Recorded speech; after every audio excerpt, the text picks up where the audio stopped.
Happy anniversary, KKB Baguio, mula sa inyong JILU Belt family, maging sa KKB movement.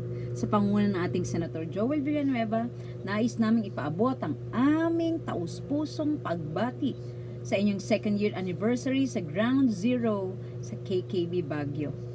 At napakabuti talaga ng Lord, no?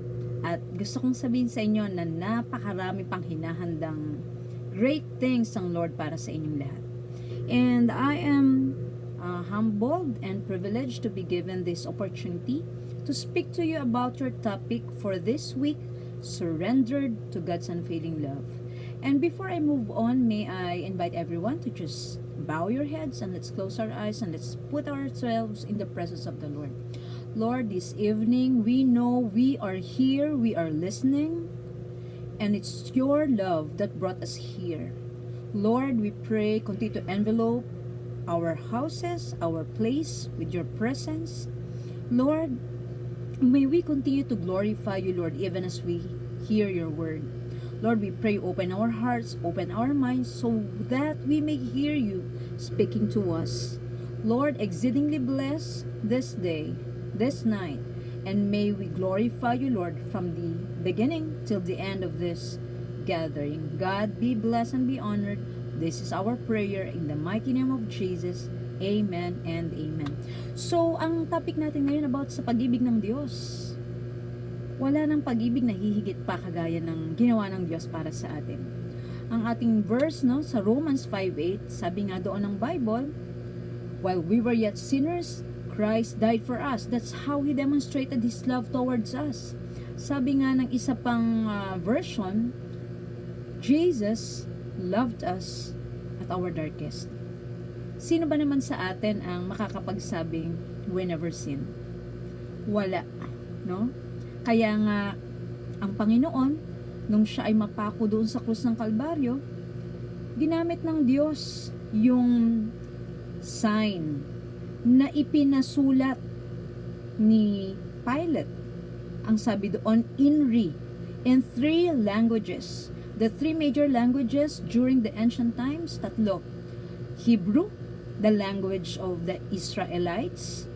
Ito ay about the world of religion, no? Po, sila mahilig sa mga relihiyon.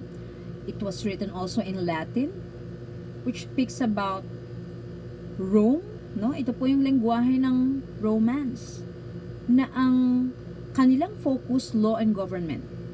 And last but not the least, it was also written in Greek. Ano pong sinasabi doon? Ang Greece, ang center of culture and intellect. No? The Lord allowed it to be written in 3 languages. At ang sabi doon sa INRI, it meant Jesus of Nazareth, the King of the Jews. Hindi gusto ni Pilate na spread ang gospel. In fact, he wrote that as a statement na yung hari ng Israel ipinako lang niya sa krus. It was meant to create yung shame, maglagay ng shame. Itong gagawin namin sa mga taong lalaban sa amin. And the Lord allowed that to be written, to send to a message to the entire world that He is King over all, over the religious, over the people in government, those who are in power. He is also Lord, even all those who say na sila ay intellectual na mga tao. Kaya nga, ang pagliligtas ng Diyos, sinabi rin niya sa John 3:16, for God so loved the world that He gave His one and only Son, that whoever believes in Him will no longer have to perish, but will have eternal life. Ang kaligtasan pong ito ay para sa lahat, sapagkat ang lahat ng tao ay nagkasala, hindi nakaabot sa kaluwalhatian ng Diyos. Yan po ang sinasabi ng Romans 3:23. At ang kabayaran ng kasalanan, sabi ng Romans 6:23, ay kamatayan. Kamatayan hindi lang physical, from COVID, from any sickness, from accident, or anything pa. Pero kamatayan espiritual, eternal separation from God. Pero ang sabi doon, ang libreng regalo ng Diyos, buhay na walang hanggan sa pamamagitan ng ating Panginoong Hesukristo. Apart from God's unfailing love, you and I are doomed to destruction, to death in hell forever. Sapagkat ang kabayaran ng kasalanan ay kamatayan at walang hanggang pagkaiwalay sa Diyos. At dahil sa habag at biyaya ng Panginoon, pinadala niya ang kanyang anak, nagkatawang tao para bayaran ang kasalanan natin kailanman hindi natin kayang bayaran. At sabi dito, no, let me read. Sabi dito sa Ephesians 1 verse 3, Praise be to the God and Father of our Lord Jesus Christ. In Christ, God has given us every spiritual blessing in heaven. In Christ, He chose us before the world was made. He chose us in love to be His holy people, people who could stand before Him without any fault. And before the world was made, God decided to make us His own children through Jesus Christ. This was what God wanted, and it pleased Him to do it. And this brings praise to God because of His wonderful grace. God gave that grace to us freely. He gave us that grace in Christ, the one He loves. Alam niyo pang ginawa ng Panginoong Hesukristo, ng Diyos sa masalangit, ang kanyang anak na walang bahid kasalanan, iniwan po ang kalangitan, iniwan ang kalangitan para sa iyo at sa aking kaligtasan. Ganyan niya tayo kamahal. We will not be able to do anything to earn our salvation. There's nothing we can do to make God love us more or God love us less. Ang kailangan ay full and free grace that is in Christ Jesus our Lord. Let me illustrate. Ano ba ang ibig sabihin ng redemption? Ano ba yung ibig sabihin ng pagliligtas? Alam nyo, ito ay sa konteksto na noong araw, ang mga alila, mga alipin, no? Pinipila yan sila sa marketplace. No? Pag sinabing alipin, wala yang anumang right. Kaya pwedeng ibenta. No? At itong redemption, ibig sabihin, being bought back, binibili, no? Para maging alipin ng isang tao. Maaring isang taong may kaya na naghahanap ng utusan, napakababa po ng value ng mga slaves. At ganito ang ginawa ng Panginoong Jesus. He bought us back from our transgression, from our bankruptcy sa kasalanan. Nung ang tao ay magkasala, tayo ay napailalim sa kapangyarihan ni Satanas. Wala tayong magawa kundi mag-submit sa kasalanan, di ba? Madalas sa atin na-experience yun. Ayaw nating gawin, nalalam natin masama, nakakahiya pagka nabuking tayo, pero nagagawa natin. No one taught any one of us, especially kung mabuting magulang, na gumawa tayo ng masama at galingan natin ang pagsisungaling, galingan natin ang pagsagot-sagot sa magulang. Pero bakit?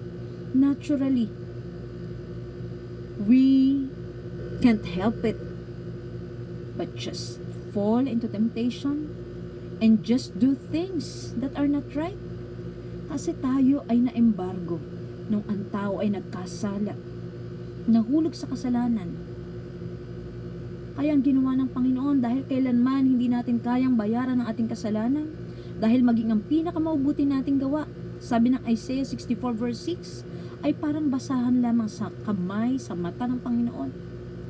Hindi natin kayang iligtas ang ating sarili. Sinabi nga ng Ephesians 2:8-9, we were saved by God's grace, not out of our good works, lest we boast. Biyaya, regalo, libre, at ang nagbayad ang Panginoong Hesukristo.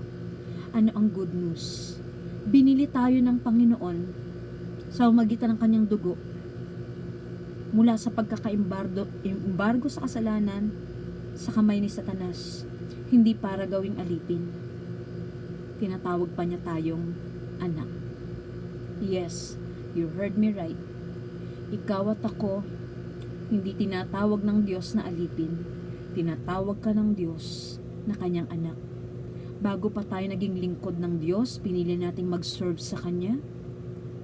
Unang-unang title, nung tayo ay makakilala sa Kanya, ang binigay niya sa ating titulo, anak ng Diyos.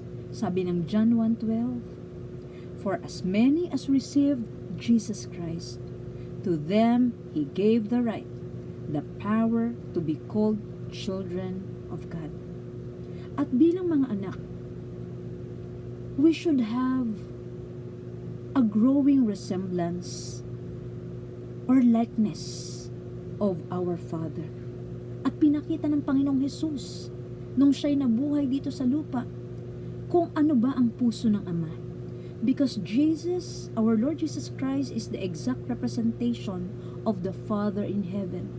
Jesus Christ is God's will in action. Ang Panginoong Hesus, punong-puno ng pag-ibig, ng pagpapatawad. Lagi niyang ninanais na magawa ang kalooban ng Diyos sa kanyang buhay. At alam mo ba, pwedeng instantly or gradually baguhin tayo ng Panginoon. Kasi marami pang bahagi ng buhay natin na namumuhay tayong para pa rin tayong alipin. Pero as we surrender to God's unfailing love and allow Him to love you as His own precious daughters, sons, precious in His sight, we begin to be like Him. Kaya napakaganda nitong inyong theme, surrendered to God's unfailing love. Surrender mo na yung sobra mong paglilingkod na para bang kailangan mong bilhin ang pagmamahal at pabor at biyaya ng Diyos sa iyo. Kung minsan ipinagpapalit natin, akala natin kung tayo ang pinakamasipag, kung tayo ang tagabukas at tagasara ng church, mas matutuwa sa atin ng Diyos. I'm not saying na yung paglilingkod ay masama o yung pagtatry to the best of our ability na mamuhay ng tama kahit walang nakakakita. Hindi yun para tayo'y maligtas, kundi tayo ay ligtas na. And as children of God, we should, as we live the Christian life day by day, be like Jesus, lalo na kung nakikita natin malapit na ang kanyang pagbalik.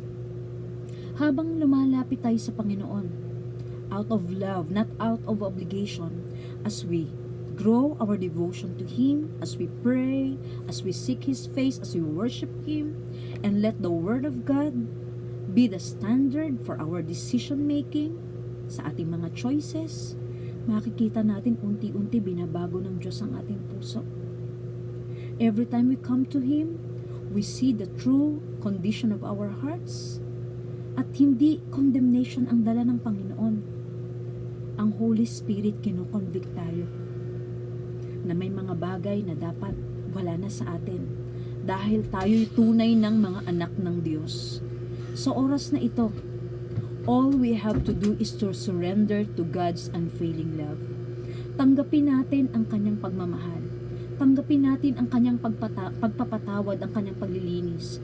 Ang sabi ng Panginoon sa 1 John 1:9, if we confess our sin to the Lord, He is faithful and just to forgive us from our sins. Walang kasalanang hindi kayang patawarin ng malawak na pag-ibig ng Diyos. Lagi nga nating narinig kay Brother Eddie, nung bago siyang nakakilala sa Diyos, Panginoon, kaya mo ba akong patawarin? Ilang mga kabataan na ang tinuruan kong walang Diyos at nangamatay sa pakikipaglaban. Mga naging NPA yung iba sa kanila. Pero anong sagot sa kanya ng Panginoon? Kung ang kasalanan mo ay kasing laki ng malaking barko, pinakamalaking barko sa dagat, ang pag-ibig ko sa iyo ay kasing lawak ng Pacific Ocean.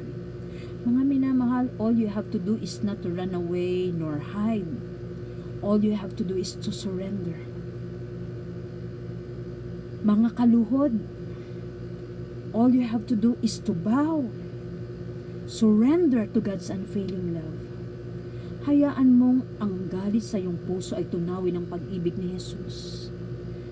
Hayaan mong sa araw na ito, kagaya ni Pablo, masabi mo, "It is no longer I who lived, but Christ lives in me. The life I live in the body, I live by faith in the Son of God who loved me and gave His all for me." Alam nyo, ang pag-ibig ng Diyos, babaguhin tayo araw-araw. Habang inilalapit natin, inilalagak natin ang ating buong buhay, kalakasan, kahinaan, kalungkutan, victory, tagumpay man, o pagkatalo, kalungkutan man, with all our imperfections, surrender natin lahat sa Panginoon. At makikita natin kung papaano niyang babaguhin ang ating buhay. Because one encounter with the Lord will truly change our hearts forever. Gusto ko kayong i-challenge if you feel that you have failed big time. Yung babae sa John 4, yung babaeng Samaritana, napakagandang ehemplo kung gaano kalawak ang biyaya ng Diyos. Siya ay nag-iigib ng tanghaling tapat, hindi dahil gusto niyang magbilad sa araw, kundi dahil siya ay namumuhay ng mali at pinagchichismisan siguro ng mga kapitbahay. Kaya tinataon niya kung kailan tanghalit mainit, dun siya mag-iigib para wala siyang kasabay. Pero nung araw na yon, hindi yun aksidente na ang Panginoon ay nakatagpo niya. Nagkaroon sila ng maikling conversation, at sa conversation nila, sinabi ng Panginoon sa kanya, "Alam ko ang buhay mo. Alam kong wala kang asawa kasi 5 sila. Pero instead, na yung babae pong Samaritana ay makaramdam ng condemnation, ang naramdaman niya, conviction. Walang halong panghuhusga, kundi buong pag-ibig. Kasi diba, open rebuke is better than hidden love. Actually, it's good to appreciate people who will tell us point blank ano yung mga bagay na mali sa ating buhay, lalo na kung nakikita nilang ikakapahamak natin ang mga bagay na yun. Iilan lang ang kaibigan katulad niyan. Ang Panginoon, punong-puno ng pag-ibig at compassion ng kanyang puso, that He has to deal with the sin problem of that Samaritan woman. At sabi niya, alam niyo, naging reaksyon niya. Tumakbo siya sa mga kapitbahay niya. Yung mga kapitbahay niya ayaw niyang makausap. Kinatok niya mga bahay nila, tinawag niya sila. Halika kayo, sumama kayo sa akin. Natagpuan kong isang tao, ikinuwento niya ang lahat sa buhay ko. At alam niyo, dahil sa kanyang pag-evangelize in a way, biro niyo, unang encounter kay Lord, ang naging reaction, naku, hindi ako papayag na ako lang ang makakilala, makarinig sa taong ito, na kahit alam niya ang pinakakatago-tago kong sikreto. Nakaramdam ako ng pagmamahal. Nakaramdam ako ng pag-ibig na hindi ko pa nakita sa aking buhay. Mga minamahal, ang pag-ibig ng Diyos mapagpalaya.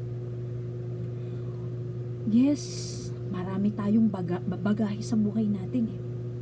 I'm not saying pag tinanggap mo ang Diyos overnight, babago agad ang puso mo, mababago agad ang puso ko. Nangyari yun sa akin. It took God years. But God's unfailing love never let go of me. And now, if I try to the best of my ability to live a life that is pleasing to God, it's because He has won my heart with His great love.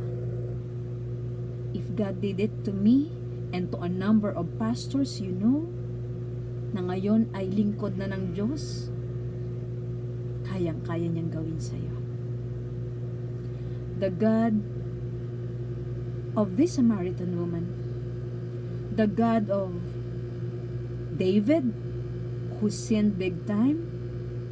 But then, in the book of Acts said that David is a man after his own heart. He will do everything that I will tell him to do. Hindi na inungkat ng Diyos yung mga kasalanang nagawa niya. Dahil siya natutong magpakumbaba at mag-surrender sa pag-ibig ng Diyos. Sabi niya, Lord, create in me a clean heart and renew a right spirit within me. Cast me not away from your presence. Let your Holy Spirit live in me. Kung ganyan ang iyong puso, kung isusuko mo sa Kanya ang lahat, ang iyong kahapon, ang iyong ngayon, at ang iyong bukas, sinisigurado ko sa iyo, mararanasan mo ang pag-ibig ng Diyos na walang katulad. For no one has ever loved you, no one has ever cared for you, just the way Jesus did, just the way Jesus does. And His help, His love, His forgiveness, the freedom that He offers to you, the freedom that changed the life of Paul, who was once a great persecutor of the Christians, became the minister of the gospel, one of the greatest apostle of Christianity. Kayang-kayang gawin sa iyo ng Diyos. Ang nais lang ng Diyos, isang panalangin ng pagsusuko ng buhay sa Kanyang pag-ibig, sa Kanyang biyaya at awa. Let's just bow our heads and let's close our eyes. Tayaan mong gawin mong personal mong panalangin. Ang panalangin ito na aking sasambitin.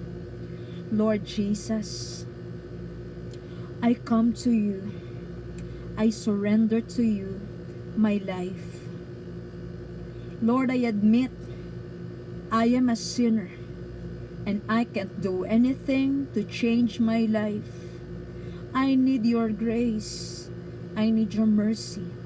I bow my heart before you, Lord. Forgive me from all my sins, from all the secrets I have had in the past. Lord, they are open book before your eyes.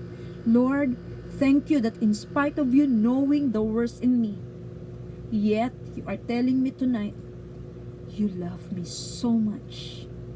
Lord, today, I receive your love. Change me, make my heart new. Lord, I open my heart to you, and today I surrender to your Lordship. I declare, you are my Savior. You are my God. You are my King. Lord, starting today, I believe I am already a child of God. Help me to be like Jesus. Help me to do your will in my life. Help me to tell others how great your love is to a sinner like me. Lord, thank you that whatever happens in the future, I know I am saved, I am loved, because I surrender. Lord, marami pong salamat. Patuloy kitang sasambahin, dadakilain magpakailanman itong aking panalangin sa pangalan ng Panginoong Jesus. Amen. If you pray that prayer, you are a child of God. Hayaan mo na ikaw ay lumago sa pag-ibig ng Diyos, and always remember that God loves you with an everlasting love.